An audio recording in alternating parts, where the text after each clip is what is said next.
Hey, I'm Claire. And I'm Janice. And this is The X-Files, a podcast about breakups, broken hearts, and moving on. We are breakup coaches here to help you beat your breakup, Heal your broken heart, and move on to an amazing, abundant life. All right, welcome everybody to the June happy hour episode of X-Files. Summer is here, and we are just ready to party and ready to talk shit and drink and provide a little bit of entertainment. Yeah, it's hot girl summer, so of course we have a guest. We've got totally unrelated things, guest. but we're going for it. Welcome back to the podcast, Brett McGinn of Love Fucking Sucks, which is just such, like, other than the fact that we've previously discussed that the movie we're going to discuss is your favorite movie, Love Fucking Sucks, and insert the movie title here. I don't know how long we're gonna keep this mysterious because people have seen the title for gold of the podcast. Okay, for so gold. Love Fucking Sucks and 500 Days of Summer is I feel like it's fitting. I know. I hadn't thought of that, but it totally is. Yeah. Oh yeah, that definitely. fits so well. Yeah. Brett, is this your favorite movie? Yeah, of all time. Yeah. Are you serious? And I think, yeah, Okay. I think it's because I relate to one of the characters so much. Ooh, save it. I wanna save it, guess. save it. Yeah. Yeah. Because I also have a long history with this movie as well. I have watched it at least 10 times. I mean, starting right when it like came out. But it's also been like a rite of passage for every boyfriend I've had. They've had to watch it with me.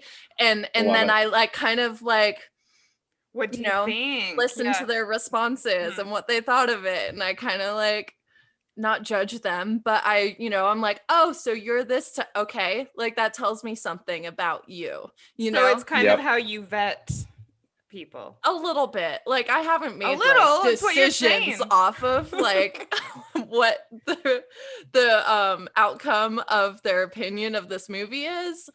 I've never like acted upon it, but it just gets like slotted away in my like little like file on them on like what they're like in their personality and things. And I think it's a really great movie. I think it's my second favorite movie because Palm Springs came out. You guys are blowing my mind. I know. It's good. It's gonna be a good mix because So I don't For me, hate it's it. I don't see favorite movie quality. Yeah. But I'm so excited to talk about it with people who love it. yeah. For me, it's like this and When Harry Met Sally are like my ultimate.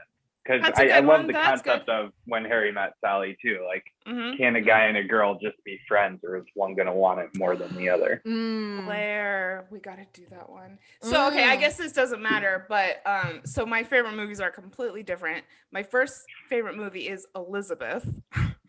About Never seen it. Queen Elizabeth with Kate Blanchett. And my second Mhm. favorite movie is Lost in Translation.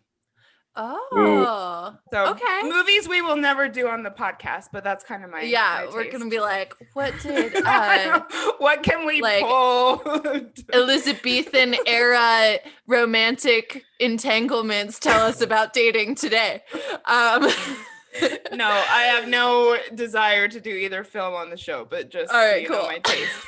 So this is very cool. I'm actually so excited to dive in. So because these are happy hour episodes, we wait till the weekend, we have drinks, and we talk. So before we dive into this most interesting of indie films, what's everyone drinking? I have a Dust Bowl Brewing Company beer. Okay. Ooh. Nice and light for the summer, 4.5% alcohol by volume. So very, doable on a hot summer's eve. Yeah. Oh my gosh, we have hot weather here finally too. Yes, and so I'm sorry, but I want to go next. I know that Claire, Go next. You want Mine will probably to only have be a me go last. disappointment. No. so just do Okay, it next. so because we're doing 500 Days of Summer, and because it is finally summer in Denver, you guys are not gonna guess. I have something so exciting. What is it? It's a White Claw hard No seltzer. Nice. You're serious right now. Yes, I am. I wanted a beer so bad, and I couldn't find the beer I Aw. wanted, and so I got the next best. I just want something cold and Hell easy is freezing over. Janice is drinking a White Claw. Oh my on god. the air. Oh my god. Yeah, trigger warning. It says summer to me. I never get these, but yes. yeah, Hell yeah. I'm doing summer. Oh my god, I'm proud of you. Well, I have Wild Basin sparkling water. It's like a White Claw, but it's made in Colorado. And I have it mixed in my Starbucks mug Classy. with the Rocks tequila. Oh god. I should have pulled the bottle out. Shit. Teragram, maybe something like that. Yeah, Teragram? Terramana. There we go. Strong earth, I think. So it's the Rocks tequila. It is very good. And I watered it down with some watermelon juice and Claire's the a mixologist. Yumberry Wild Basin. Oh, we sparkling traded spots. booze. I love that. Nice work. How did you come up Yeah. with it? These were the ingredients I had in my fridge. That's how you do it sometimes. Is it Yeah. is it scrumptious at least? It's actually really good. You can definitely taste the alcohol because I don't have a shot glass. If anyone would like to give me a shot glass, I do need one because I Send us overpour presents. myself all the time. But yeah, Aw. it's actually really good. The watermelon Simply brand juice, and just eyeballed it and taste tested and found what worked. Love And Claire had a really long work day, and so she definitely Yeah. deserves it. I think we all, deserve it in some way, but that's great. Awesome. And yeah, sorry. Oh my God. I would say sorry, not sorry for mine, because I Sorry, just not wanted to sorry. do something summery, and I'm loving it. Yeah. Oh, and it's It's a grapefruit good as well, switcheroo. which is my favorite. Grapefruit. Yeah. All right. All right. So should we that get was out in? of the way. Oh, it's not out of the way. We're keeping this going. Oh the whole yeah, time. they're here still. Mhm. So okay. All right. 500 Days of Summer. Summer. Starring Starring Joseph Gordon-Levitt yes, and and Zoe Deschanel. Day Oh my Chanel. God. Okay. she's Oh. just the coolest. Why do you guys think she's so cool? Mostly I'm not a hater. New I Girl. just What was Mostly that? New Girl. okay. The TV show. I think that's what made me love. Yeah, her. that show is cute. And you want to Yeah. know a fun fact? So one of my favorite shows is super old school, which is Frasier. I know Uh-huh. that's kind of weird, but I love that show. And she was actually on an episode of Frasier. Damn. Way back. in the as like a day. child star. As a young No, child. no, not at all. Oh, I don't know how old she is, but she played. she seemed like an a adult college at the age time. student. All Yeah, right. I guess so. Sometime in the 90s. Okay. Anyways, Cool. So- Long career. But yes, this, and successful as well. yeah, successful. And this was really, one term that I think, I might as well be the first to just throw this in the ring is the Manic Pixie Dream Girl. Um, This movie with Zoe Deschanel is what it wasn't the origination of that term, but it was what she's held as the pinnacle of that trope in this movie. Would she? Oh yeah, I mean, there's other ones. Have you guys? There's seen definitely other Mad ones. Love with Drew Barrymore. Yeah. It's like the woman who's funky and weird and who's gonna Yeah. teach you She's about gonna yourself. save the and guy from his meaningless existence. Which is exactly what Tom, so it's Tom and Summer, obviously. Summer. That's one of the things is we see these two characters. Tom is the hopeless romantic and Summer is the manic pixie dream girl who's the cynic. Yeah. So that's the whole kind of premise is that this movie is going to play off of those like rom-com stereotypes where the girl's the romantic. Was this the intention from the beginning? Like, did people go into it seeing that it was meant to be kind of ironic and viewers didn't, I don't think, but it was written in that way. I do think it's important to note that it's all told from Tom's perspective. Yes. Yeah, completely. Yeah, that's a big deal. We don't hear from Summer. We don't know what she's thinking. And Tom doesn't really seem to care, which is one of those things that we'll talk about. All right, but first I want to say, going in order, my first note was that I hate when romantic movies show pictures of the characters when they're kids. Aww. Like trying to impose this like sentimentality on it. I just think that's dumb. It reminds me of like wedding movies where they show the totally. So, I don't know, I just wanted to mention that. Yeah, I mean, it's like that's what this I mean, they kind of had to because it was a trope that they wanted to like play out and kind of poke fun at. It's like, oh, look at them growing up, like being all cute. And like before that point, they had already said like, this is not a love story. And okay, was he breaking the plates already? That's how No. Okay. It was that was soon, but not quite yet. And they were talking about he is the way he is because I think he watched rom-coms and he liked British rock and just like all these cute little things that make someone a hopeless romantic. He's so emo, right? And just the thought of like rom-coms are so unrealistic 90% of the time, and that's like when we watch those, the hopeless romantics in the crowd, like you just relate to them and you want your life to live out in this like fictional fantasy way. Yeah. And I thought that was so interesting because he was conditioned into his romanticism, and then his like the like stable realistic voice in his head is this young girl who's like probably 8 or 9. Okay, let's talk about this. Yeah, that's like, so I thought it was interesting because she's getting caught before like society and pop culture has taught her to believe the shit he believes. Yeah. She's so cynical already, like telling him to get his act together. Also, what is up with an 8-year-old girl going to this apartment in the middle of the night? I know I don't know. I just thought it was a little weird.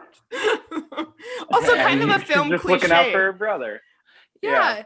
Well, and it's also interesting, like the age difference. Like you can make some inferences on like what their parents' life is like. Is it the same like couple that made him, who's like maybe late 20s, early 30s? Yeah. And this 8-year-old girl, like that has to be at least a 10-year difference, So like, what's his parents' relationship like? We never hear about that, and yet I was gonna ask you guys if I missed something. We do know that they're separated. Okay. He does. Someone, I think one of his at the karaoke place. Says his friend, his parents are divorced, and he says, "Yeah, well, mine too." Or Summer said hers were. Sorry, when she was trying to tell him that love doesn't exist, and she mentioned that her parents were divorced, and he said, "Yeah, well, mine are separated too." Okay. But it's funny because I think in our podcast episode we talked about how the older we get, we realize how much we can learn from children, and that's why I personally love the fact that the voice of reason is significantly younger, and it is true. It's because we, society tells us we have to be a certain way as we grow older in order to be happy, where kids kind of live in the moment and do what truly makes them happy before they become jaded. Yeah, and you'd think that age would be correlated with being jaded, like Summer is, but not with Tom. He managed to make it this far without like being this way. But I just want to, like, before we miss it, like I feel like the movie gives you a pretty good idea, and I didn't look into whether this is the name of the actual ex-girlfriend of the writer of this movie, but it starts with like a note that says like, hey, any correlation with real life events is purely coincidental, especially with Jenny Beckman, that bitch. Like, I And- must have looked down. yeah, so Interesting. the writer of the movie is upfront about the fact that he based it on his own experience dating a girl who wasn't Ooh. interested in being in a relationship, and who, like, a few months after they like broke up, whatever it was, she got engaged and got married, and he was like, that bitch. Like, Okay. Okay. And this movie was him starting from a place of anger and coming to the conclusion that romanticism like needs to be like kind of taken apart and looked at because it's problematic. But it starts from a place of anger, and he's pretty clear about that in like interviews and stuff. So yeah. Brett, do you know anything about that? No, I could tell it was a story that came from the heart. So I love that, it sounds like this is pretty much his life. Yeah. Well, But yeah, he does play out his anger a bit, and we'll get to that. Yeah. For Yeah, sure. for I sure. actually find that very believable because he's, not a happy camper Yeah. as the film goes along. Yeah, and I think that's what like drew me to this movie, is it wasn't something that like just tied up in a neat little bow where everyone's like happy and it works out the way you thought it would. For me, it like seemed very lifelike because there were just things that just like didn't have conclusions. Yeah. And I think that's what I really liked, at least like, 12 or 13 years ago when it came out. But 12 years. Well, you're right. 12 or 13. yeah, Or 13. I was doing some math. I don't know. 2009. So we immediately start off the movie with Summer coming into the office, Mhm. and Tom falls in love at first sight. Yes. So immediately they're kind of setting him off like a bit silly. Someone who doesn't think things through, perhaps. Yeah, delusional with, he's already like mapping out his entire Yeah. life with her when he hasn't spoke a word to her. Right. He's following the script of what like love is supposed to be. You're supposed to see someone across the room and be like, "Oh, it's you." Like, I But think this is is important that for our what happens? podcast because we're always telling people to take it slow with dating. Like that's kind of the secret, is just like slow down a little bit whenever you think that you like someone. And this is kind of a good example because instead of even talking to her, he starts putting all these expectations on her. She's not even allowed to go out with anyone else. yes. When he asks her how she is, and she said she had a good weekend. It was good. Yeah, emphasis on the good, which means that she hooked up with her gym instructor or whatever is what he Yeah, said. exactly. The funny thing about that is that's what speculation is, like, he literally has no idea what she did. Like, Yeah. I don't know. She said it in such a monotone manner that from my perspective, like, Could have been anything. She could have just been literally trying could've to been make the anything. conversation a little more interesting by her Yeah. reflection, She was just like, Yeah. And she kind of always talks like that. Like she Yeah. drags on the last word in her sentences. So it's Yeah. just funny that for whatever reason that like triggered him to think that she's Uh-huh. unavailable and he's not worthy of getting with her. Yeah, and I wrote down this quote because of the way she acted. His friend called her an uppity, better than everyone super skank, which I think really sums up what women go through when they just have a bad day, and Yeah. then suddenly you're a terrible person. Well, and see, this is the thing, is he's meant to be in love with her, but then he turns right around and starts totally talking shit to his friends. Yeah, Like, that's not very sweet. no. I thought he was meant to be Yeah. the nice guy. Yeah. And then it cuts to a scene of, because it's not in order, just in case you haven't watched this Which I movie, love. listener. Yeah, I love did like that about Yeah. it. That was cool. That was cool. My number one movie, Palm Springs, is also not in order, which I think is why you can rewatch both of these movies over and over again, because Yeah. it's not in order anyway. Same with the cult classic Pulp Fiction. Yes. Yeah, Yeah. you're right. I hadn't thought of that. Yeah, absolutely. Yay. Oh my gosh. Yeah. We like it. Us humans, we like that. But it cuts to this scene of him playing Wii tennis with his little sister. And he's like, oh my God, it was so funny. She likes the same like banana fish. We're so compatible. I know. And she's like, this isn't good. Just because someone likes the same weird shit as you doesn't mean that you're compatible. Yay, I'm glad that you pulled that out. And I think that's, you know, like there's the age-old argument of do opposites attract, or is it someone that has the same interests as you? And there's just so much more that goes into it, you know? Yeah. So, but it just goes back to his disillusion. Like, of course he thinks, you know, because they like the Smiths that they're meant to be together. Oh, I know. It was such a cliche too, that she just happens to like this, you know, 80s group, you know, like how many movies. He's just one of those calculated people. Like he has a checklist in his mind of what his dream girl is going to be and how she's going to bring meaning to his life. Yeah. And, you know, lo and behold, he finally found her. Yeah, I think it's interesting because I think like online dating can be like this. You have kind of like shallow level conversations and you're like, we like the same music. Like this is definitely what we're pursuing, you know? And it's like it's not exactly what it's about. You know, and that's like the hard thing is we can't be like, oh, well, it's actually about these things, you know. So it's not. It's an intangible. And it's kind of funny, like with online dating, I don't know, if a girl likes me and I like her and we match or whatever, I just assume like, you know, she's read my profile, she has a good sense of who I am because my like witty sense of humor's in there, my sarcasm's there, like, and then it's like, you idiot, like she's probably matched with 100 guys today. Like this means literally nothing. Yeah, and that's what I wanted to say about, you know, later on when she says, oh, I've never told anyone that before. And he just takes it, you know, to this extreme level, like, oh, we must be, you know, as if that's not such a common line. But we'll get there. Yeah, we'll get there.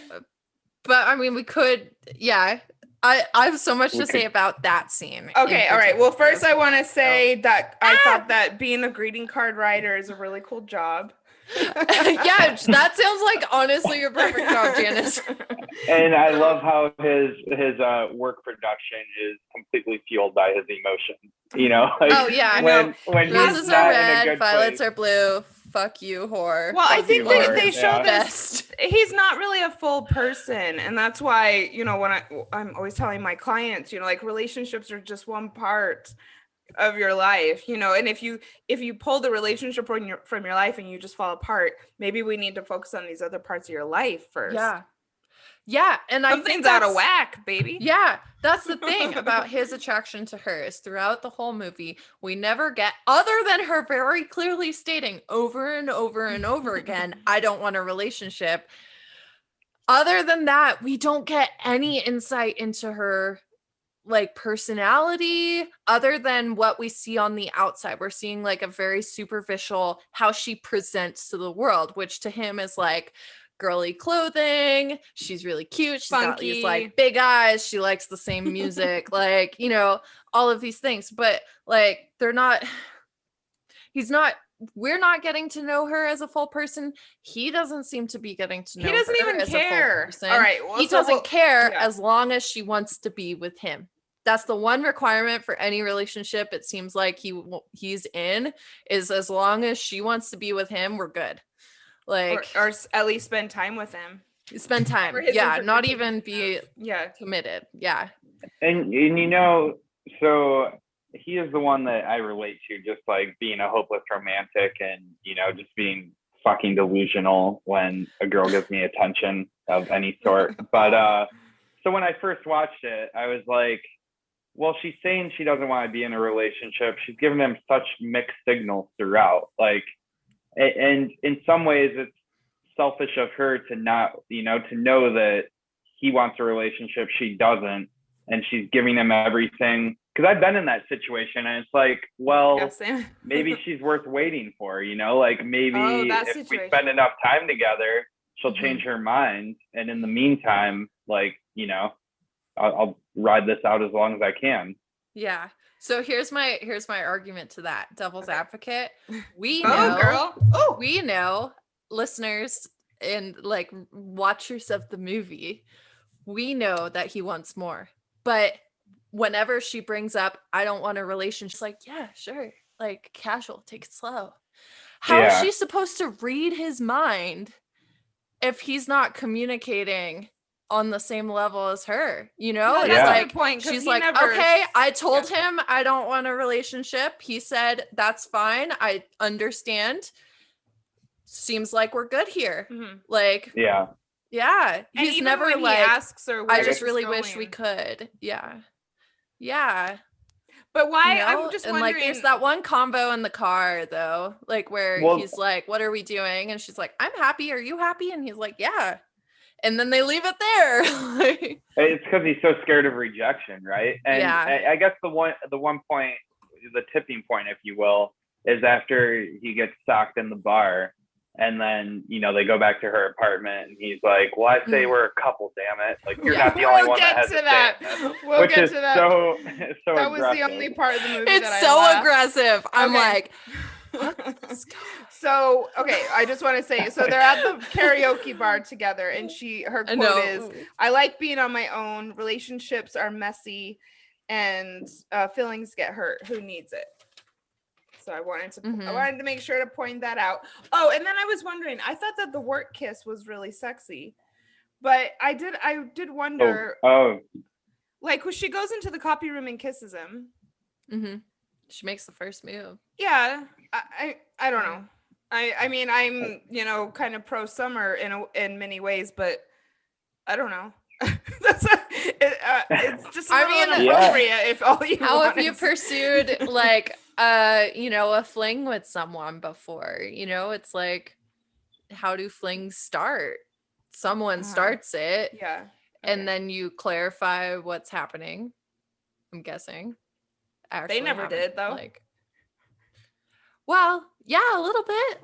Before they had sex, she clarified that she didn't want In anything IKEA. serious. So let's talk about the IKEA date. Yeah. That's cute. Yeah. I was all for that. I Yeah. was like, yes, in my notes. Like, this is cool.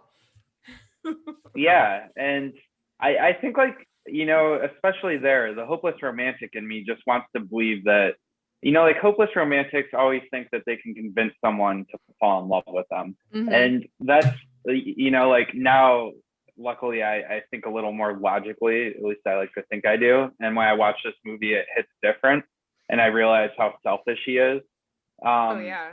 But like the IKEA, it's like, wow, like she's definitely starting to fall for him. Like they're gonna Win. Yeah, because we're taught that there's like the pursuit is part of like wooing someone, that Mhm. women just play hard to get, and it's and like you want what you can't have. you want Like, what it's all you about the can't chase. have, and it's about like performing well enough in the chase that she comes around, and that's like accepted as the way things go. Like, and if you just keep acting so nice and sweet, yeah, that's all it'll you work. really need to do. Yeah. Yeah. Yeah. Mhm. Yeah, And he's yeah. But I did. I'm not to get ahead of we're myself. like we're riled up right now about Yes, this. because he's not really as nice as he seems. But Yes. I did Oh think my God. that dates at Selfish. IKEA are good. Now that we're post-pandemic, I say, do the scavenger hunts, do the IKEA double dates. Just don't actually buy anything because you can get into fights, as everyone knows. But I thought that was really cute. And I actually thought that it was really great when she said that she's not into anything serious. Like she just really made sure to put it out there. And that's so hard for so many of the people who listen to this, is actually like saying their feelings and saying the words. Have Right? you guys seen the TV show You? Yes. Oh Yes. Jesus.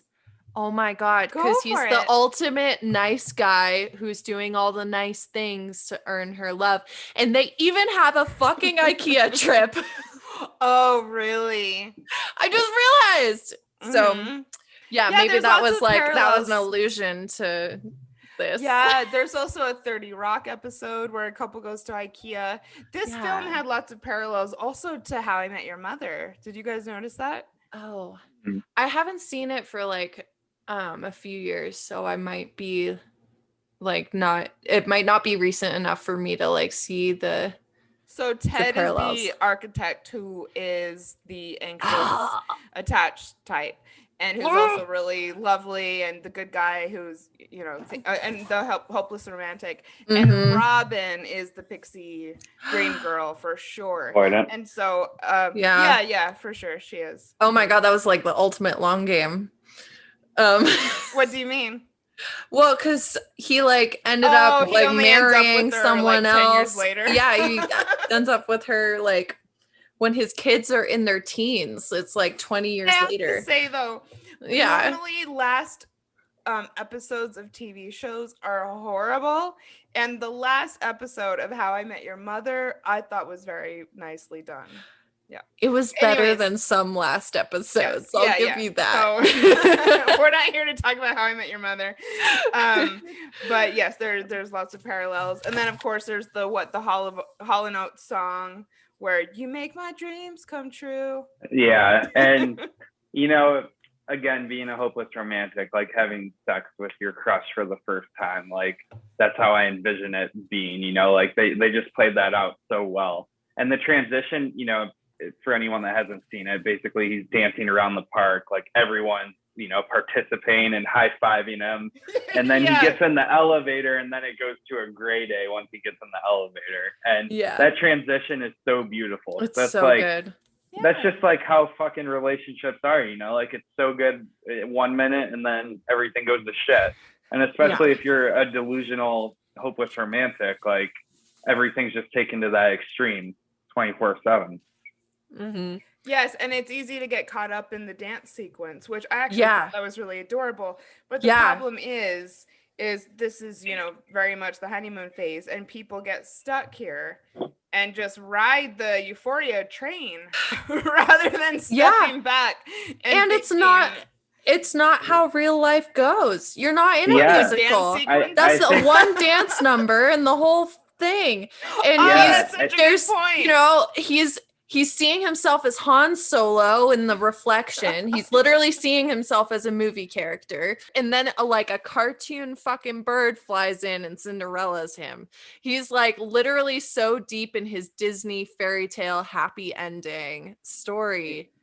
That's just so And I- unrealistic. And I think for me, the takeaway there is, like you were saying, the honeymoon phase, it's just not sustainable long term. Yeah. You know, It's good to be happy that you just, you know, fucked your crush, but to get like obsessed with that feeling. Yeah. and just like an inflated ego, like, you know, like now all of a sudden you're Han Solo. Yeah. Like, come on, dude. She won't even date you. Yeah, and we're not saying like it's bad to be like excited about getting with your crush. Like, No. we're just saying that he's a little bit not in touch with reality based on the things that she is telling him. He's just not listening. And, you know, like, so we're not saying like don't be a romantic. Just be a romantic with someone who wants to be romantic with you. Or just Be a realistic celebrate, romantic. Yeah, be a two-way street on the romance, you know? Mm-hmm. So All right, so Summer and Tom have sex, and all of a sudden, and this is another thing that I wish everyone knew, like, sex is meant to be fun. Like, one night does not a relationship make. no. And he needs The to first get time laid is more never often, the best I time think. anyway. Like He needs to have saying. way more sex. If he, I mean, really, they don't say anything about Tom's background with dating, right? Except for this is Amanda Heller all over again. Right, yeah. Which I I actually assume was like third Googled grade. Amanda Heller. Because I didn't know what that meant. Who's she? So it's just his ex-girlfriend? I don't know. Yeah, they don't. Do they specify like when she was from? No, I think they might have made a few references to ex-girlfriends. So Mhm. I'm pretty sure they were driving the point home that this is far from unordinary for Tom, Okay. which is, you know, classic hopeless romantic. Mm-hmm. Kind Yeah. of waits for something really magical. It just always like looking for something, you know, that I mean, whether it's Summer or Amanda Heller or someone that gets introduced later on. Autumn. Yeah, and I do love, like, I think they did such a good job portraying, like, just how delusional he really is, right? Like, oh, well, this girl didn't bring my life meaning. She found someone else. Well, fuck her, because I'm going to find someone else too. We'll definitely talk. And Yeah. also, as far as delusions go, Claire, this might have stood out to you, but the part where she's telling him her stories. And so first of all, he goes into her apartment and you have the narrator who is saying that, oh, no one's been let inside here before. He's been, he's seen as if going to her place is world. Like this crazy thing. He has no idea if he's just telling himself that. He's just making up a story to like pump himself up and because get his she dick said hard. She doesn't I don't want a know, relationship. but like, so he must be the only one that she lets in her house to fuck. So safe to say you guys are Team Tom, right? No. I'm just kidding. Okay. It's very obvious. Oh, sorry. Yeah, No, I relate to him because I see him in I mean, first of all, like brilliant acting, because like I fully, like, I could just see it in his eyes, like how besotted he was, like just those like little like smile laughs and things like that where he's just like, fuck, she's giving me attention, this is amazing. Like so I really felt for him. And I could like I think it's like that narrative that it's like being with her is gonna like make his life. And I feel like that's like the narrative that a lot of women get. And I know that I've felt this personally. I guess I can't speak for like everyone, but it's just like you feel like giving this person like your love and attention is going to mean so much to them. And you don't want to hurt them, and you know how much it's going to hurt them. You can see it, but you're just not fucking sure. And that's why I think I'm Summer. Like on Team Summer. Would you say, based off this movie, because you said most women, but you were referring to Tom's character, so do you think in this scenario like Summer would mainly be the guy in a heterosexual relationship and Tom would be the girl? No, so sorry I didn't speak like clearly enough. I have no idea. I mean, I'm sure in some ways it can be flipped, but I feel like I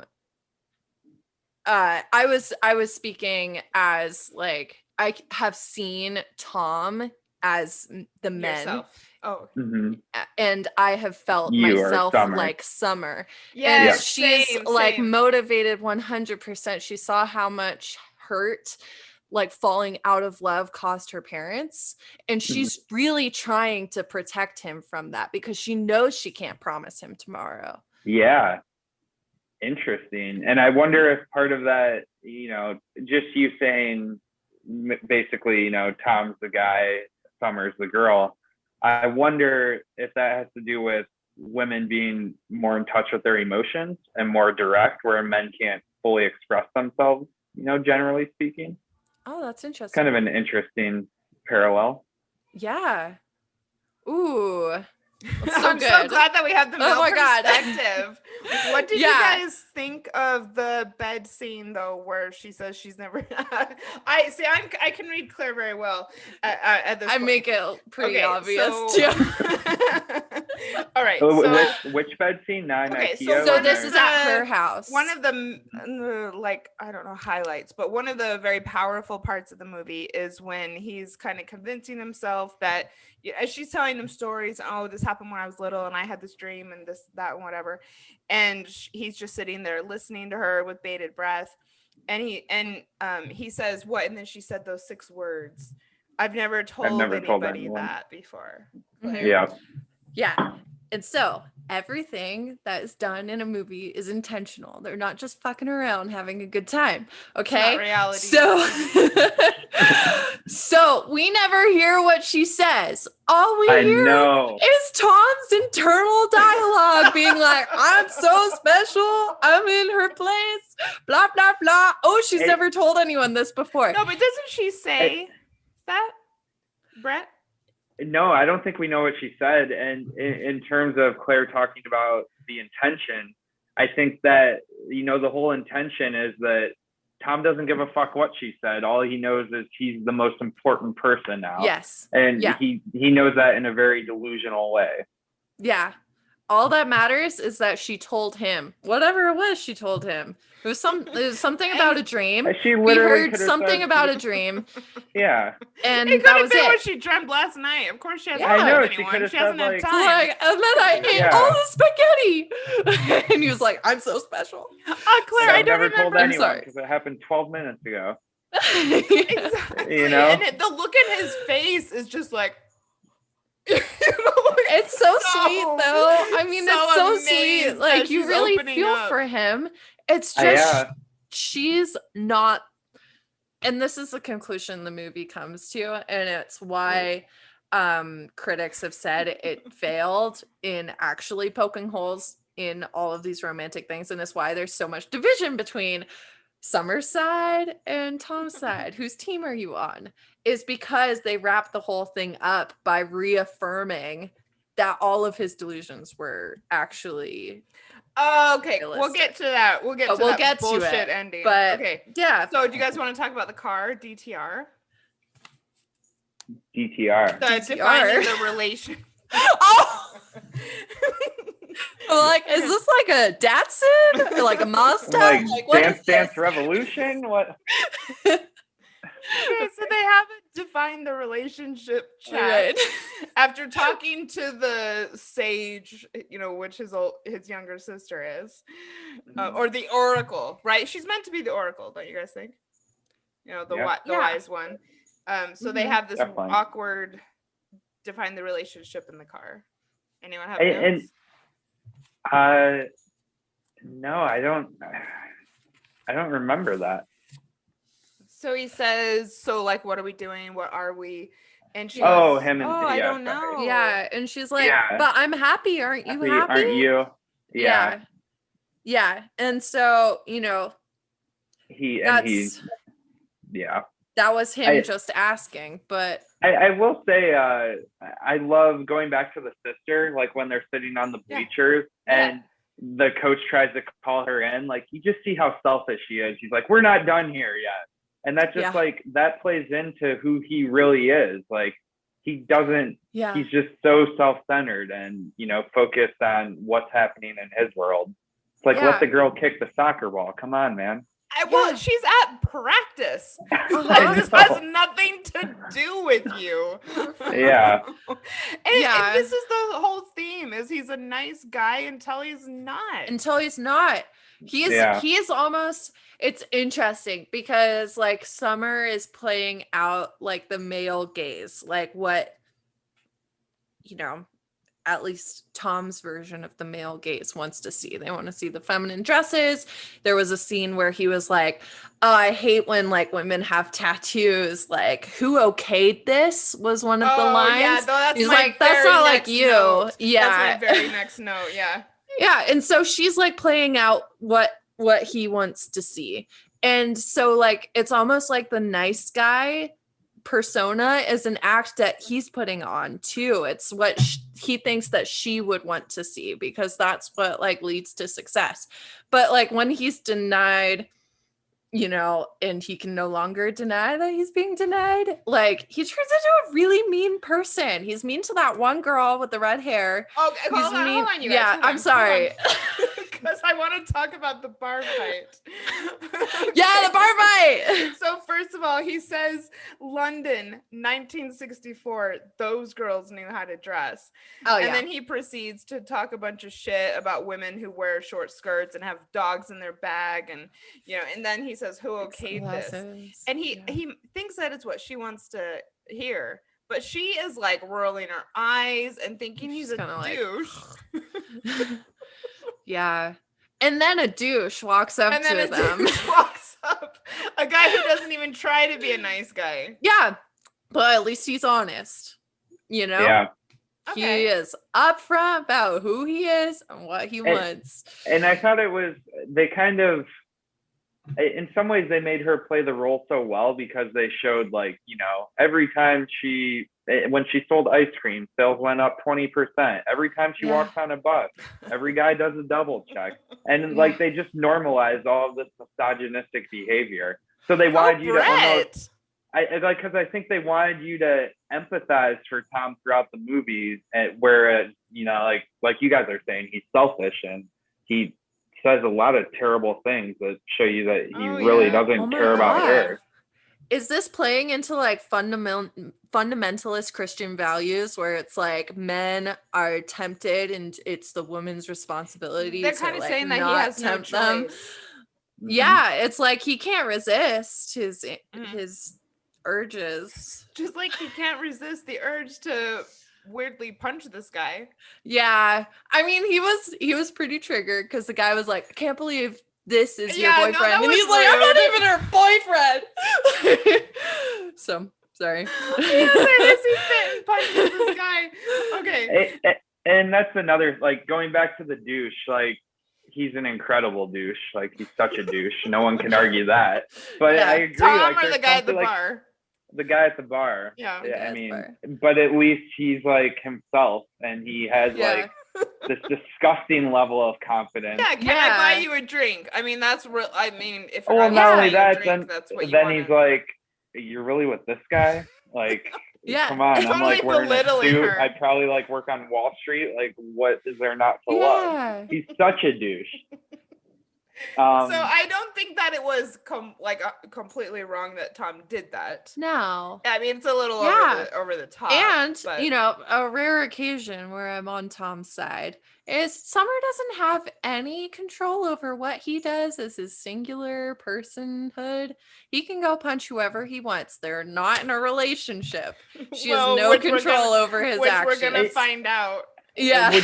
Would you like, I think in some ways, he was defending himself, right? Because the guy was basically like, would it bother you as the girl? Like, that guy was such a douche. Like, you know, I would have expected him to at least say something. If it were me on a date with Tom, I would have very much expected him to step in. Yeah. I don't know about punch. Yeah, I mean, every character is a caricature of like the role that they play in society. Literally everyone, like, you can think of his misogynistic best friend, his friend who's been with a girl literally since they were like 7 years old, and then like the douchebag Summer's a caricature. He's a caricature, so you can just assume that like they're overinflating these characteristics. Or anyway. How about when the boss was like, you know, you seem depressed, like, we're gonna put you with death, like, you need to be on the funeral card. I definitely want to talk about that scene, but first, I think I wrote it down too. I want to talk though, you guys, about the scene in Summer's bedroom where Tom flips his shit. That was not cool, man. Honestly, that was the only I laughed so hard when he did that. Okay, so they go. This is when he's icing his face, right? They go back to Summer's apartment, and she's like, "Why did you do that?"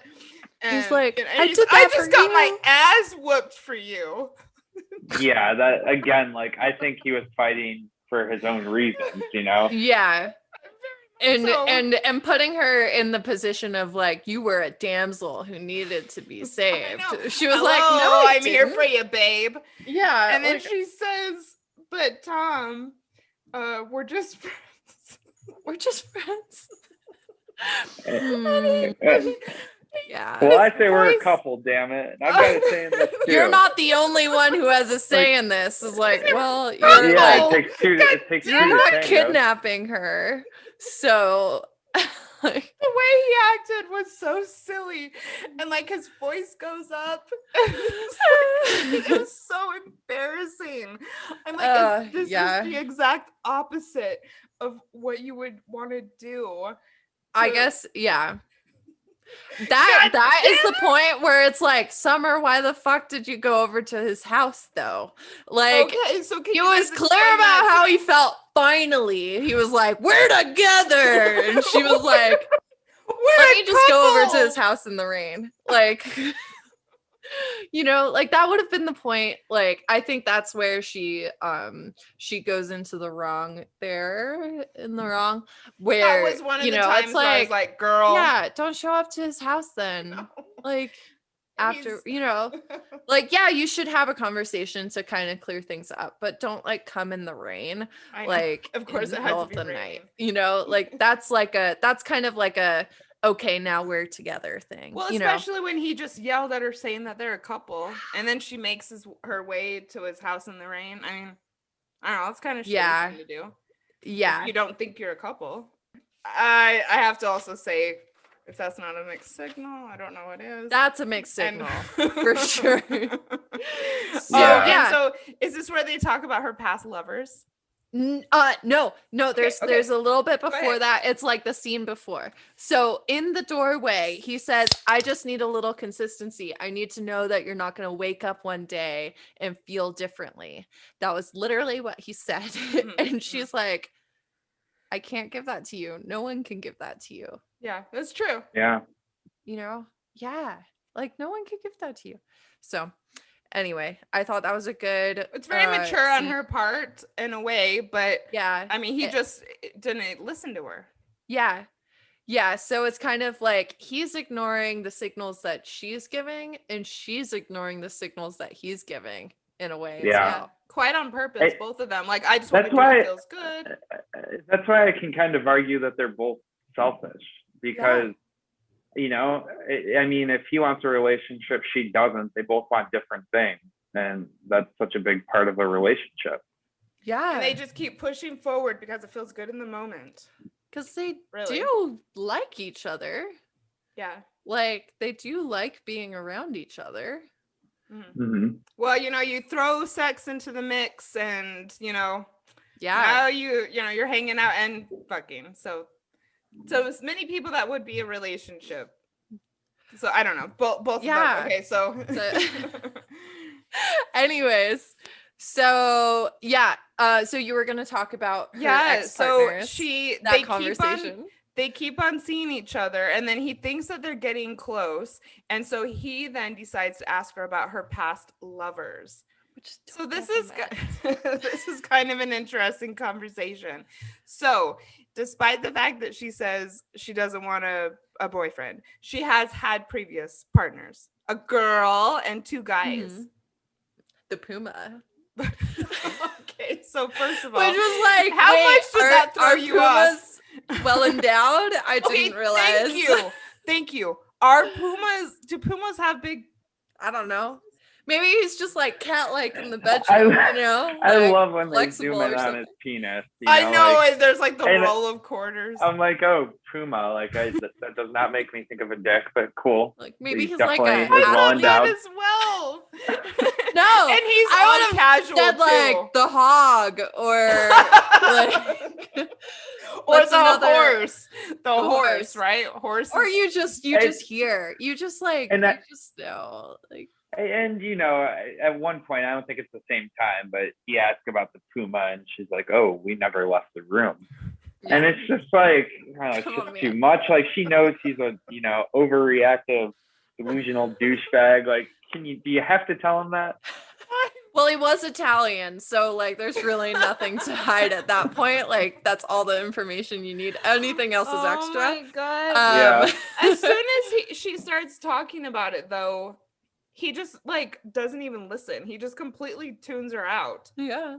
Like he good at really that. doesn't care. He's the No. only thing he cares about is his. is He his has her fantasy. now. That's all I'm that just thinking matters. about the Puma with the penis going in the pants, and the Puma was just. Why like, are you thinking about that, Janice? Because it just stood out to me. Because he's Because just it like, did. He's just hanging out casually. to you. Like all guys who have big penises, you can like see the outline on their thigh. It's not how big it is, it's how you use it. So Plus, like, she's saying these guys in fucking Michigan. Like, have you guys been to Michigan? There are no pumas, that's for sure. no, she was on study abroad in Florence or something. Oh, okay, that makes a little that's more right. sense. She was in some Italian place. Siena or something. That's all I got was Italy. Yes. And that's Yeah. where she met the puma. Okay. He was leaning against his Vespa with his. And of course, the pixie girl would have gone overseas and have, crazy of course, affairs. Italy. But I was surprised it was Italy and not France because they used a lot of French, language of love, Yeah. But I guess maybe it was because like Italian is a romantic language as well, but it's not like the language of love. It's like more of like the sexual. A lot of people think that Italian is very sexy language. Yeah. Oh, yeah. So, Yeah. Yes. True. Yeah. Myself included, I guess. Yeah. And I think maybe that Italian might have been trending in 2009. I don't know. Possibly. But anyway, the Puma. And then I think that we should. Sorry, Brett. We had to talk about Dick for a while. No. I mean, that just, her past relationships have kind of pounded home the fact that he was inadequate and not worthy of her love. Yeah, she has to mention the size of his dick. She has to mention how much they fucked. She has to mention that she had all these previous partners when she's told him the whole time that it's not her jam. mean, he did she was like, you don't want to hear that. Well, but then she did tell him. Hear it because he completely wanted to change the subject once he actually got her to open up. Yeah. And I think like in some ways she plays on the fact that she has the upper hand. Like I'm not saying I'm 100% Team Tom, it's all right. but she has her own issues too. Yeah, no, she's definitely not blameless. I watched the clip of them talking, like I said, the two actors, and she goes, I don't understand why, women say that they hated my character because, I was awesome and I said the whole time. And it's like, well, no, actually. Yeah, but if someone drilled you for information about your exes, would you not eventually be like, okay, this isn't the worst of her behavior? Yeah, that's true. Okay. All right. So, are you guys good? Yes. Yeah. Keep going. Okay. Yeah. All right. So then we cut to day 321, and Tom is a hot mess. Yeah. Was it when the elevator opened and he's like, I hate her teeth and I hate her scorpion shaped birthmark and her stupid knees. He doesn't even say it's a birthmark. He calls it like a blotch on her skin. Yeah. And I love that because it just shows that depending on where he's at in the relationship, these things are the best things and they're the worst things. Exactly. And it's so who hasn't been there, right? The things you used to love about your partner just annoy the fuck out of you when you're in a shitty slump of the relationship. Yeah. I don't know. I don't know. The things I loved about someone, I feel like I always loved them. It's just I stop ignoring the things I didn't like. Yeah, the things where I was like, I'm just gonna ignore that. I'm just gonna not think about that one. Yeah, that's probably more accurate. Yeah. Yeah, I and then it's all I can focus on, and I'm like, oh my God. But it is just another just going back to his delusion. He's just he can't. His emotions just control his entire life. Ooh. Yeah, completely. His perception is always, it's his emotions are running everything he's seeing. He doesn't think things through like you should do if you want to be in a relationship, much less keep your job. I mean, he's completely out of control. No. Yeah, that interview, where he's in the boss's office, I would have fired him. For his attitude, I wouldn't have relegated him to the death portion. You have had an experience where you had an employer speak to you. Oh, yeah. So She didn't say the words "no reason to live," perfect position for you like this guy did.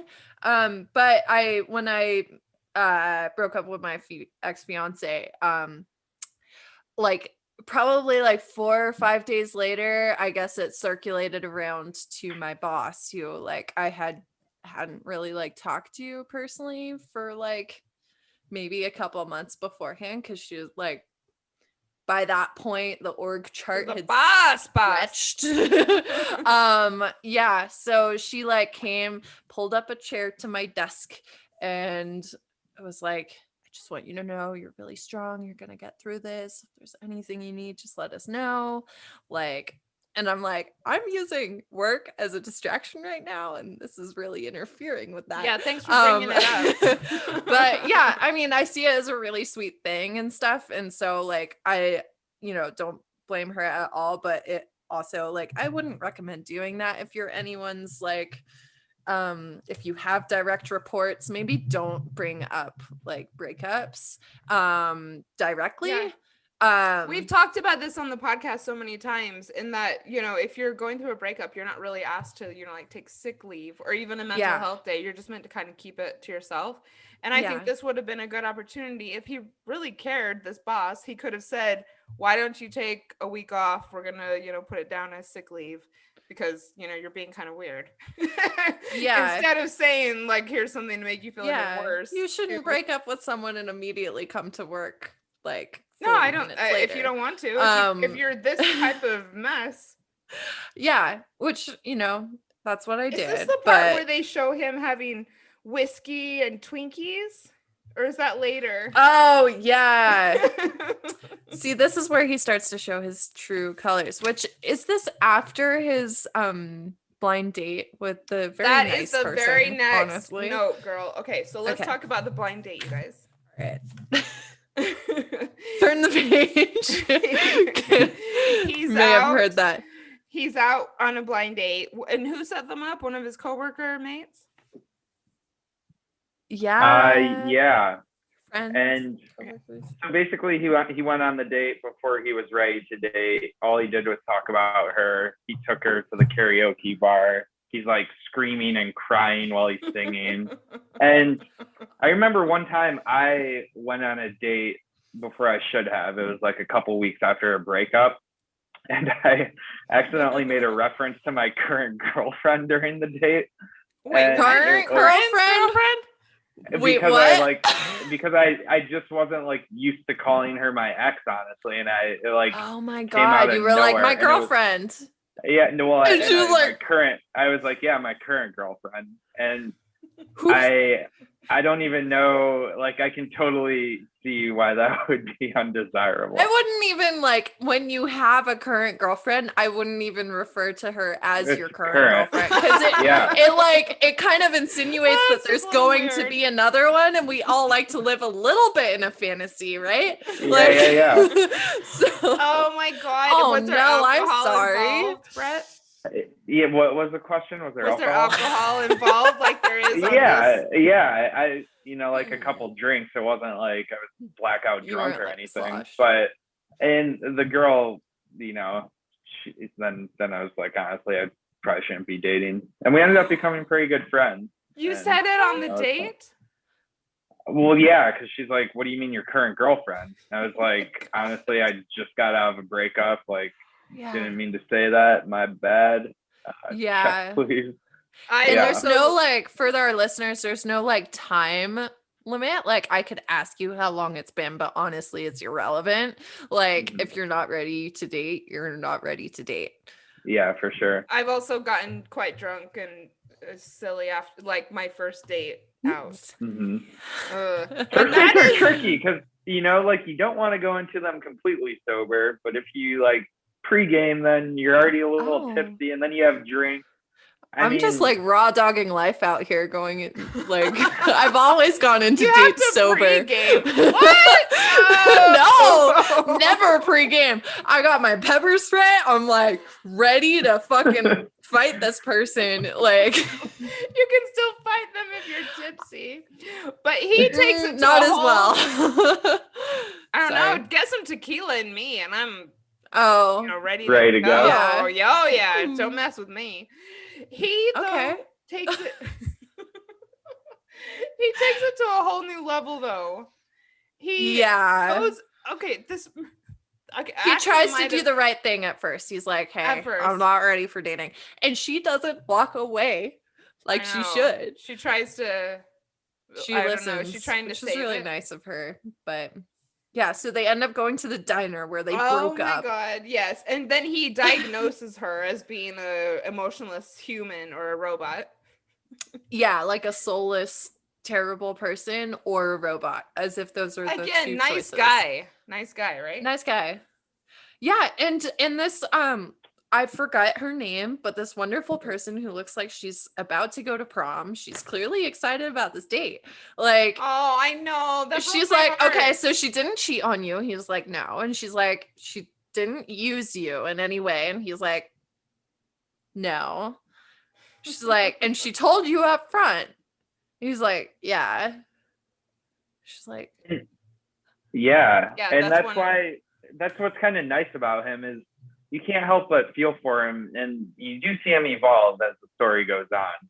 yeah. But then he meets someone new, and you just question, like, is he gonna Yeah. fucking fall into the same old habit? And that's the thing, though, is that sometimes, like, especially with coaching, is sometimes you have to watch someone do the same thing Oh a my few God. times Yeah. before, like, the lesson sinks in. Like, maybe, like, they were kind of getting an inkling of what was happening the first time around, but it's only, like, the fourth time that they're finally like, fuck, I've had enough. I don't want to do this anymore. And that's part of the growth process. So we just happened to see one chapter in the tiny little beginning of a sliver of another one, which seemed more promising because So she seemed actually like she might be into him. You're You saying know, that they might like- have left out a bunch of other dates where he wasn't a complete, like, raving lunatic? When they go to the karaoke bar, he's And up people there- do act like lunatics when they're heartbroken. But he Like, I yells get at it. Yeah, no, but- I was gonna say, and it goes back to him just letting his emotions run everything. Like he's not a functioning adult. He just isn't. Oh my God, he's switched with his little sister. She's Okay. the adult That's a and cute- he's the that's- child. That's great. That's good. That's good. I like that interpretation. Super, yeah. Yeah. Oh my God. You Okay. guys are not mentioning what I thought was one of the craziest parts of the movie, where the woman gets up to leave, and he goes, "Go ahead and leave.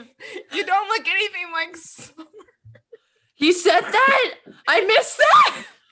Are you kidding me? Did I watch like Yeah. a different version? It was one of the most shocking parts of the film. I my can't believe you. God. Okay, now I understand why you didn't mention this, because I was like, yes, she gets up and leaves, and that's what he says. He goes, "Go ahead and leave. You don't look anything like Summer." Oh my God. That's rough. Yeah, Uncool. very Not much a so. not a good look. Not a good look. Not a good look up there. So Brett, do you remember this? Yeah. Okay. Oh Oh yeah. my God. I just, Um. fuck. Good thing I'm Yeah. planning on rewatching it again. So- I'm so surprised. I mean, I was like, whoa. They're Yeah. really, bringing it home that he's Oh my God. like, Maybe I'm just like conditioned to not listen to what people say when they slur. Like, maybe because he has a drink in know. his hand and he's like, Yeah, he's like, "Go." "Rah," and I'm just like, "Rah." So, okay. What's your next note, Claire? So, okay, so we're gonna, he doesn't listen to his friends either, who are giving like actually decent advice. Let's And I thought see. his rationale for that was the one guy like hasn't had a girlfriend, which whatever. But then the other guys had the same girlfriend for a long time. Yeah, Mhm. how horrible. He's like, you've been dating her for since 97 or 98. It's like, Yeah. well, maybe that's someone that knows how to be in a successful relationship. Mhm. Yeah, right. I really like Yeah. what that friend said in the Valentine's montage Yeah. Mhm. about how his Robin's She's girlfriend- not better. perfect. Yeah, she was better. Yeah. Because she's Great. real. Real. Oh. Yeah. So good. Oh my gosh. I never thought I'd miss Amtrak, and then there was Amtrak. They got on that. And then I was like flashing into like Inception as well, because like there's a lot of train scenes on Inception Okay. with okay. Joseph Gordon-Levitt. So I was like, oh my I god. forgot about That's not that. important. But then at the wedding, she says, you should come over. I'm having a party on our rooftop. Yeah, can you guys explain that? She's dating someone else at that point. But she But she never told him. And was it an engagement party? You would assume, right? Yeah. Yeah. But so the party was planned. I don't know about that. So here's the thing. The party was planned. He hadn't asked her when she was at the wedding. She was still girlfriend. Wait, but then what? by the time of the party, she was fiance. So somewhere between so you can assume that he was like, we should have a party with all of our friends. Like the mysterious guy, right? Because he was probably planning to ask her at the marry wedding, him. she didn't tell him that. Yeah, he she had a didn't boyfriend. tell him though that she had a partner. And she in the picture. was coming on to him pretty strong. Yeah. No, okay. Out of Yeah. everything, I thought this is the shittiest thing that she did. Totally. Yeah, mean, it was really walking the line. You've got to give the heads up. Like, by the way, I'm not like this guy has delusionally thought that he can get with you. You know, like you've really got to draw that boundary with this basket case. Yeah, and just be upfront with it. Like, yeah, it definitely, because I can see how someone could excuse that and be like, well, we didn't kiss, we didn't have sex, we don't know, we just danced on a dance. I And only then fell when- asleep on his shoulder. And then Yeah. when she asked, or when he said, well, why'd you dance with me? She's like, because I wanted to. Yeah. Like, come on, bitch. So they're Yeah, both they're both being driven, like him by his emotions in that sense of immaturity, and her by just like whatever the fuck she wants to do, she does it. And why that's do you think she did immaturity it? as Because well. it made her feel sought after in the moment? Because this is not a friendly dance. They're holding hands. They're doing they're dancing and shit. Yeah. The wedding scene, which it was very important to the rest of how this not a love story plays out. Not a love story. And I have to say, like I already did, out of everything she did, I thought this was shit. Yeah, that was rough. That wasn't great. It wasn't good to him. It wasn't good to whoever her future fiance husband. You know is. what's funny is it kind of, sorry, this is a bit random, but at the beginning, like the narrator saying this is not a love story, like, is that the only thing we hear from Summer's perspective? Because like Tom's so out of touch with reality that he very much probably thinks this is a love story, right? Or are they just saying that it's so depressing throughout that, oh my god, is Summer the narrator? No, because I could see it, because she's able to detach, she's able to compartmentalize.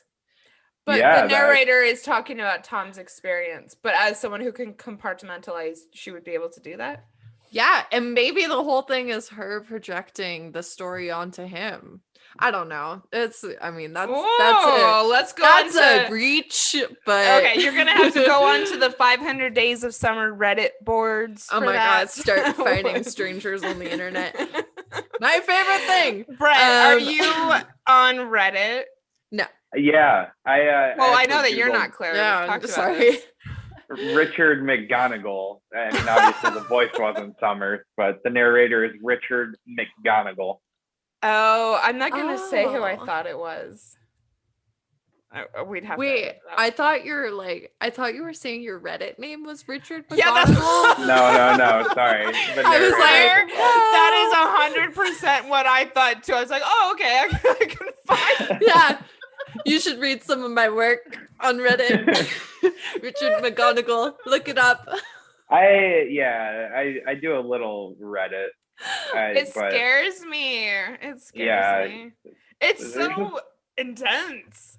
Yeah, exactly. All right, so if you want to Right. find Brett on Reddit, It's not Richard McGonagall. Yeah. I think it's Pickle Puff. I thought it was another actor. Okay, so I thought that she was kind of rude. Yeah, kind of a jerk Yeah. about this Yeah. whole party thing. And even, wedding aside, like that was bad enough, but you can't invite him to the party where you're engaged and not. Without telling him. By the way, He hadn't asked when she was at the wedding. Asked what? He hadn't asked her to marry him. There was no ring. There was no ring at the wedding. Yeah, okay. And then a week Okay. later or whatever. So like that was like her whole excuse was. but when that she ran into she him could at have the called park, him. Like wasn't it at the park where she's invited him to the party, right? Remember they were both in the park and she's like, I started coming here after you showed me this place. I Yeah, thought she that was invited the him when they were closure. at the wedding. That So the was the park is closure. after The the, park was after. the party. Yeah. Yeah, gotcha. You're right. One of my Yeah. favorite parts of the movie was when he's getting ready to go to the party. And they do this whole expectations versus reality thing. That's my favorite part. Oh my Yeah. god. So As good. a coach, I was like, Ugh. how many times? How like many this times? is so what people do. Ugh. I'm clapping my fan. Oh my And god. I thought it was It was so glued to the real. screen. it was so It was good. very real. real. How many times Yeah. have you been to a party where you think you're gonna, rock up and I mean, maybe Gonna not be a a party. one-way. I know my limits, but Claire. just kidding. It's Um, just like more yeah, than 3 people. or I mean, that was perfect because again, the delusional, hopeless romantic always has the expectation, and they Yeah. never tend to be the same as the reality. And I like how they put them as expectations and not hopes, Yeah. aspirations. Expectations, that wording kind of makes you think like that there is like an obligation by the other party to act in a certain way. Expectations is like Yeah. you're owed something. Mhm, And he wasn't. mhm. What- so what would Even be though another they may have way had a of fun putting- night on the dance floor, but Yeah. So you're saying maybe because it's he so wasn't common owed anything. perspective that they use the word expectation rather than hope. Possibly. Okay. I mean, I don't know if they thought that far Mhm. into it. I Possibly. like how expectations just shows that that's what they are, and they're not realistic expectations at that. Yeah. Because obviously it's not, it's just him projecting. Yeah. Yeah, he's just Um, projecting. And how do you guys feel about him storming off the minute he saw the engagement ring? Well, I don't know if I would consider it storming off. He walked What do you away. mean? Well, because He okay, that- stomped. He left. stomped. And then when he saw the girls in the hall, he's like, after you, Oh, lady. no, After you're absolutely you. right. Oh, Yeah. again, nice guy. He definitely was storming. Okay. You're right, and they made a point of having him meet those girls in the stairway. Yeah, like he's only nice if he gets his way, is what I think they were trying to point out. Ooh, I I think yeah, he's that's about deep. to get his way. Yeah. Yep. Because Yeah. these are complete strangers that he's being really rude to. They're going probably even up to their own house. One of them Well- could have been his soulmate. You don't know. Like he just didn't see them and was like, "Oh, I just knew almost immediately that she was the only one who was gonna make me happy." Like, come on, man. Like, come on, when you're dating, you got to be on. All the time. Yeah, be like, oh. But instead, he says, So- "Oh, what after you?" Right? Uh-huh. After he was very dramatic about like, who's going. And then it's my understanding, then they meet in the park, right? So he goes Uh-huh. through his depressive, mean episode Yeah. Oh, yeah. There's a little Yeah. bit more. Oh, this is where we where have he's the like whiskey buying and the alcohol in the Twinkies. dressing robe. So I guess we should talk about this. The scene that Tom makes at work. So first of all, he's still showing up for work. For him. disheveled and good for him, I suppose. He's making a proper fool of himself, though. Sitting there with a scowl on his face, hungover. And yeah, so he's in the meeting with the card people. And what happens? Basically, he just said, like, our job is pure bullshit. Like, we give people these words on these cards that they can't even say in real life. And then he storms out. But then he gets like this fucking really exciting motivation, and he like applies to all the architecture firms, and he just completely does a 180, which at that point I was like, damn, Tom, like, good for you, because he just, for someone that can't control his emotions, like, who would have thought that would be the outcome? Excuse me. Yeah, he gets to the chalkboard, which he happens to have in his apartment. I know. I'm like, just people's places that they live in movies are always just so unrealistic. So many people have so talked. big Brock, too. Fucking card writer. He lives in not a studio. We didn't talk about the scene where he draws, like, she happens to have a pin and he draws the skyline on her arm. Yeah. So this is way in the beginning, but do you guys have any like thoughts on that? Oh, symbolism? I don't know. Okay. Nothing like crazy out there. Be able to wash it off. Yeah, nothing of value. Just the relationship with him, she can wash off her skin super easily. And for him, it's as intangible as the buildings. Like that whole thing he says at the party where he's so like, good. Why should I make something as like throwawayable? That's not the word he used, but throwawayable as buildings when I could do something like everlasting, like a card, Yeah, that's funny. Yeah, I think it's a great cool joke, too. but right, yeah, so I don't know, but it's just like, yeah, I don't know if there's a lot of value in it.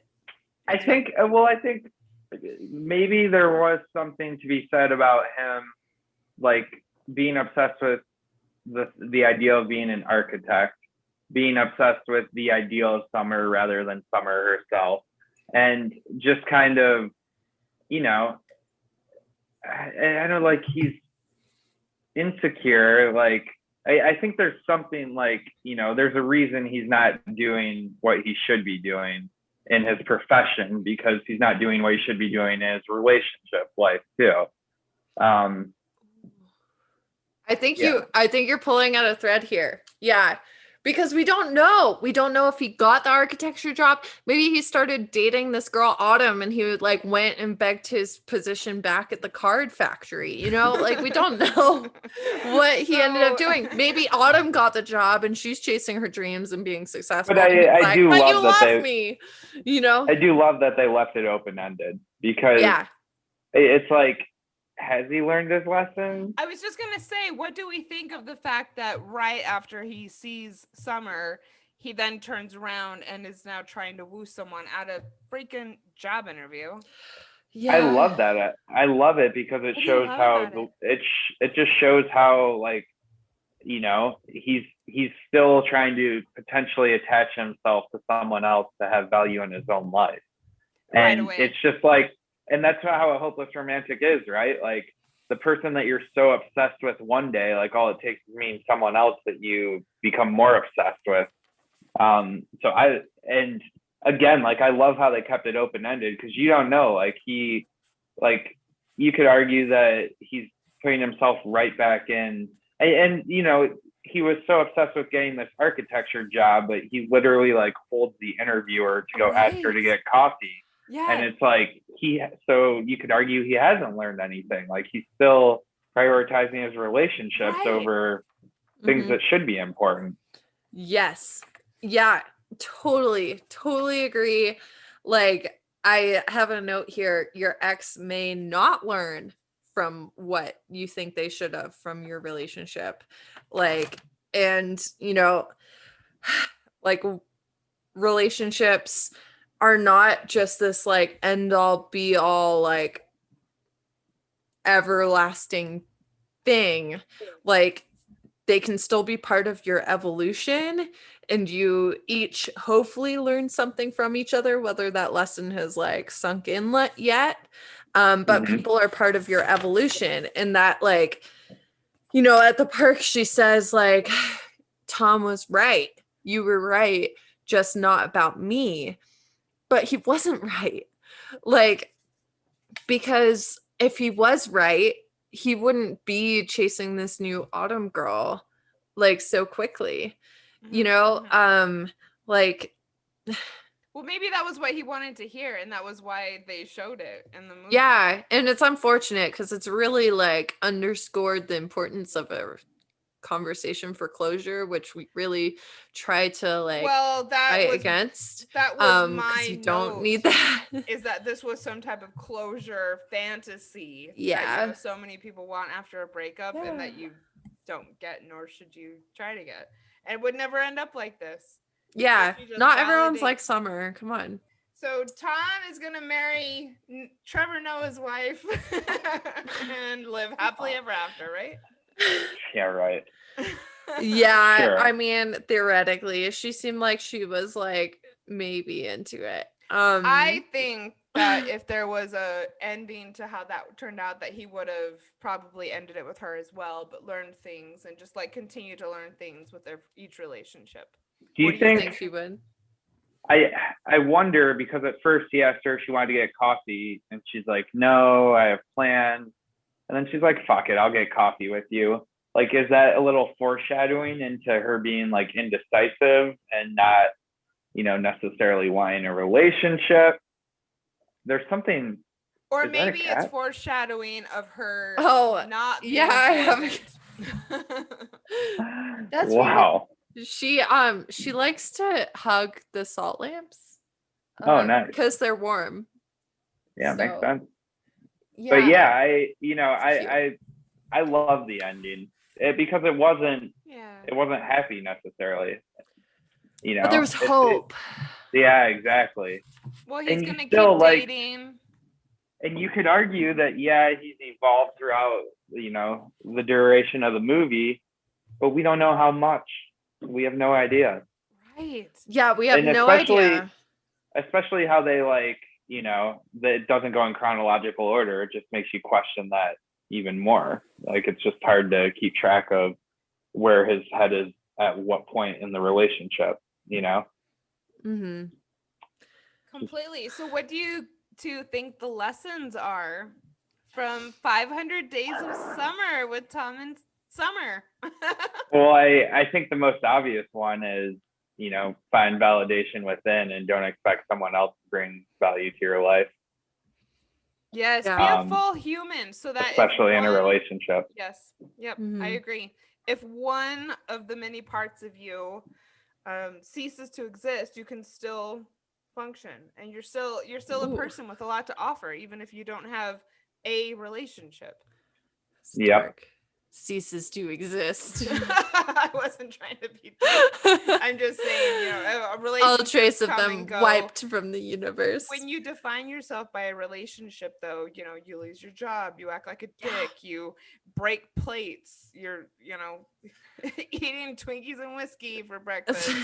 So my lesson was, we've been so busy taking sides. And it really comes down to the third option, which is compatibility. That neither one was really wrong. They were just wrong for each other. Yeah, Ooh. yeah, they had some fucking toxic traits. But we're all toxic. We all bring a little something something to our relationships really that isn't toxic, exactly though? nice. I mean, not mentioning that you have a boyfriend at a wedding, that's pretty Yeah, toxic. okay. Yeah. Um, So rude. Yeah, and like,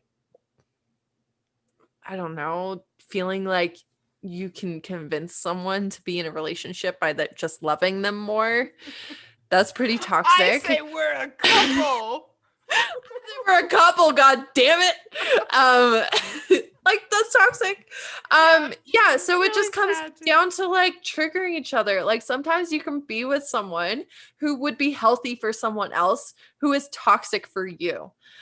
I was just talking to my friends about this the other day, and like, they're both in healthy relationships now, and I have been in one since, but we all had like toxic relationships too.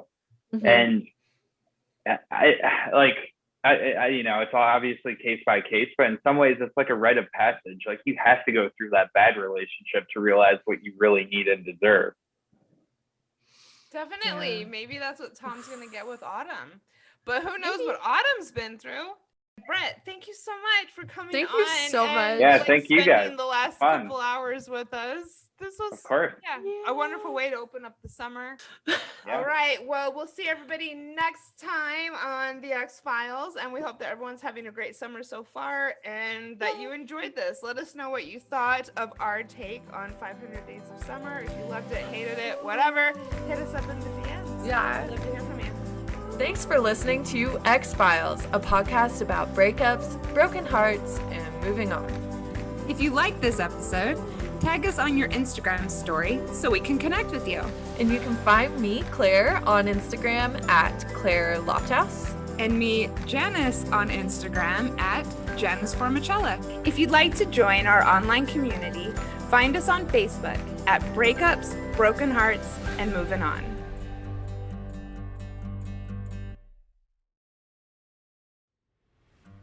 And here's a preview of our next episode.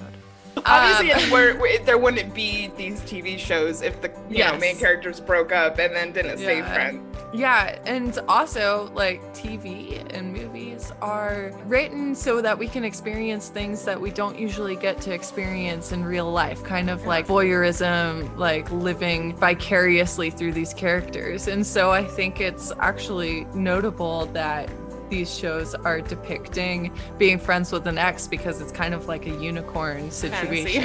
It's a fantasy. But I know that you can probably be like, oh, but my friend of a friend of a friend has stayed friends with her ex and they're really happy. So sure, but we really, really, really recommend focusing on yourself, returning to the question once you've had time to heal,